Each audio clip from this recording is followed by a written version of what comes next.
जैसलमेर के सुनहरे मखमली धोरों से शुरू हुई हमारे संघर्ष की कहानी, दिखने में आनंदित, सुनने में रोमांचित और कहने में ऐतिहासिक हमारा जैसा।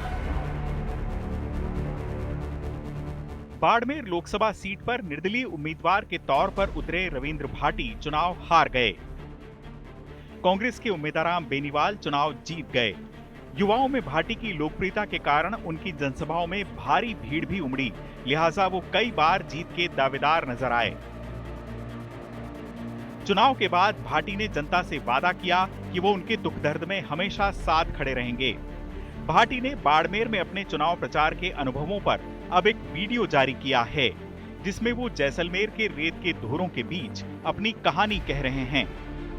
हाँ, मैंने गंगा की लहरों से लहराते युवाओं के हाथों को देखा। मैंने देखा वहां के अणु से लेकर परमाणु को, जो मुझे प्यार और आशीर्वाद देने के लिए बेताब था। इस वीडियो में भाटी ने बताया कि चुनाव प्रचार के दौरान उन्होंने 1200 से ज्यादा गांवों, 25 से ज्यादा कस्बों और 7 शहरों की यात्रा की, जो हमेशा उनके दिलो दिमाग पर अंकित रहेगी।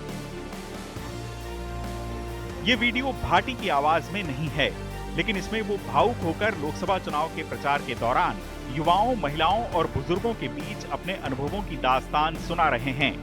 भाटी ने इस वीडियो में बाड़मेर, जैसलमेर लोकसभा सीट के अलग अलग गांवों और कस्बों में अपनी चुनावी यात्रा का जिक्र किया है। और फिर आ गए हम बाड़मेर, मेरे सपनों की नगरी, मेरे थार की राजधानी, पश्चिमी राजस्थान का अधिकेंद्र, बौद्धिक, चेतना संपन्न और आदर्श नगरी।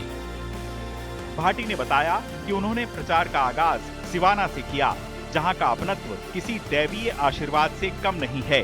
इसके बाद भाटी ने बाड़मेर सीट के गुड़ामलानी कस्बे की बात की। उन्होंने कहा कि गुड़ामलानी का युवा मेरे लिए योद्धा बनने के लिए तैयार था, इसलिए ये जगह उनके लिए किसी तीर्थ से कम नहीं है। वीडियो में भाटी ने चुनाव के दौरान राजस्थान से बाहर रहने वाले प्रवासी राजस्थानियों की बात भी की। वो चुनाव के दौरान अहमदाबाद, सूरत, मुंबई, बेंगलोर, चेन्नई और हैदराबाद गए थे, जहां उन्होंने राजस्थान से बाहर रहने वाले राजस्थानियों से समर्थन की अपील की थी। आज आगामी लोकसभा चुनाव के तहत मैं अहमदाबाद आया हूं। यहां से सूरत जाऊंगा और तमाम मेरे जितने भी प्रवासी भाई हैं बाड़मेर, जैसलमेर और बालोतरा के, उन सभी से निवेदन करूंगा कि आप सब मजबूती से आगे आएँ।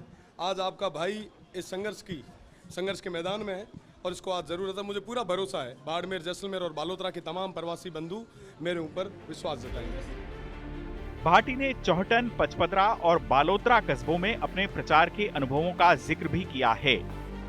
वीडियो में उन्होंने कहा है कि यहाँ की जनता बिजली, पानी और सड़क जैसी मूलभूत सुविधाओं से वंचित होने के बावजूद अपनी जिम्मेदारी का बेहतर निर्वहन कर रही है।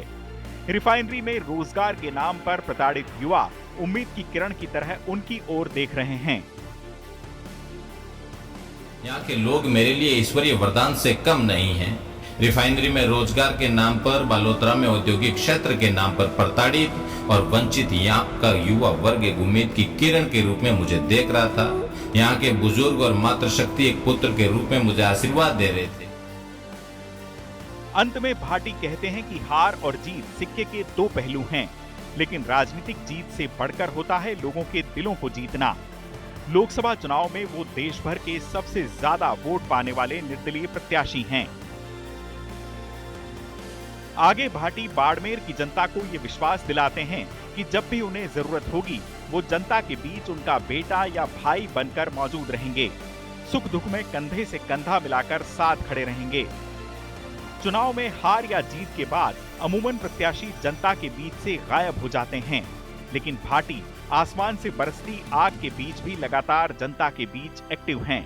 वो अपनी सीट पर लगातार किसी न किसी सामाजिक कार्यक्रम में अपनी मौजूदगी दर्ज करा रहे हैं।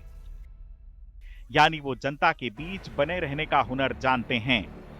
चंद महीनों पहले तक छात्र राजनीति के नेता भाटी बहुत जल्द चुनावी राजनीति के सारे गुर सीख गए हैं। ऐसे में वो राजस्थान की राजनीति में लंबी रेस का घोड़ा साबित हो सकते हैं। चुनाव आज तक।